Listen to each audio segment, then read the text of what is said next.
পটুয়াখালীর কলাপাড়ায় ট্রলারে বরফ তোলার সিরিয়ালকে কেন্দ্র করে দুই গ্রুপের সংঘর্ষে অন্তত ১৬ জন আহত হয়েছেন।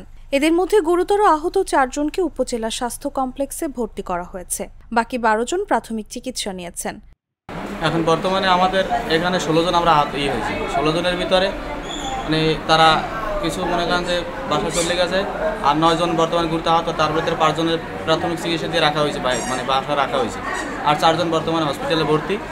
আর বিকেলবেলা স্যারে বলছে, লিলিন স্যারে, কলাপাড়ার যে আমাদের লিলিন স্যারে বলছে যে বিকাল ৩টে বাজে আসবে, যদি রাখা সম্ভব রোগী রাখবে, আর নাহলে বরিশাল পাঠাই দেবে। পুলিশ ও স্থানীয় সূত্রে জানা যায়, পরশ আইস পাম্প নামের একটি বরফ মিল থেকে সিরিয়াল অনুযায়ী বরফ তুলছিলেন জেলেরা। এ সময় সিরিয়াল অনুযায়ী মিনারুল বিশ্বাস নামের এক মৎস্য ব্যবসায়ীর ট্রলারে আগে বরফ তোলার কথা ছিল। তবে সিরিয়াল বাদ দিয়ে ফারুক ভুঁইয়া নামের মৎস্য ব্যবসায়ীর ট্রলারে বরফ তোলার চেষ্টা করেন জেলেরা। এ নিয়ে উভয় পক্ষের বাকবিতণ্ডা হয়। এক পর্যায়ে সংঘর্ষে জড়িয়ে পড়েন তারা।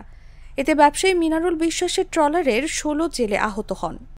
মারামারি নিয়ে হয়েছে, বরফ নিয়ে মারামারি, আগে পরে বরফ, সিরিয়াল আগে বরফ আগে দিতে হবে। তারপরে আমাদের বোট সাগর থেকে আসছে, আসার পরে আমরা বলতেছি আমাদের মাছ নষ্ট হয়ে যেতেছে, আমাদের বরফটা আগে সিরিয়াল কাটা আগে দাও, না এগোটা আগে দিতে হবে।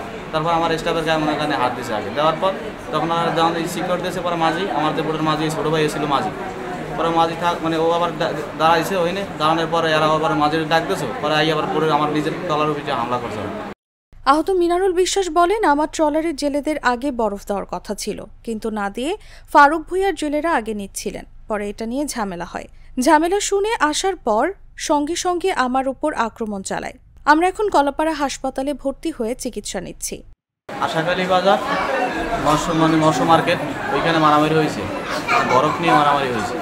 তারপর আমি আমার যে ছোটো ভাই হয়েছে, বর্তমানে আমার ফোন দিয়েছে বোর্ড থেকে, আমি বাজার থেকে গেছি, যাই দেখি ওরা আমরা এখানে হাসপাতালে দিয়ে পাঠিয়ে দেওয়া যাচ্ছে। পরে আমি যখন ওর রাস্তায় ওরা ধরছি, যাই দেখতে তখন আমার বাচ্চা বাচ্চা বাড়ি দিয়েছে। তারপর পরে আমি তাদেরকে নিয়ে বর্তমানে হসপিটালে আসি এখন বর্তমানে অবস্থা। আর যারা মারামারিতে এসেছিল তাদের নাম হলো মোশারেফ ভুঁইয়া, ফারুক ভুঁইয়া, তারপরে হাসান ভুঁইয়া, এরা আরও তাদের সাথে গুন্ডা বাহিনী ছিল। মহিপুর থানার ভারপ্রাপ্ত কর্মকর্তা আনোয়ার তালুকদার বলেন, দুই গ্রুপের সংঘর্ষের খবর শুনে ঘটনাস্থলে পুলিশ পাঠানো হয়েছে। লিখিত অভিযোগ পেলে আইনানুগ ব্যবস্থা নেওয়া হবে।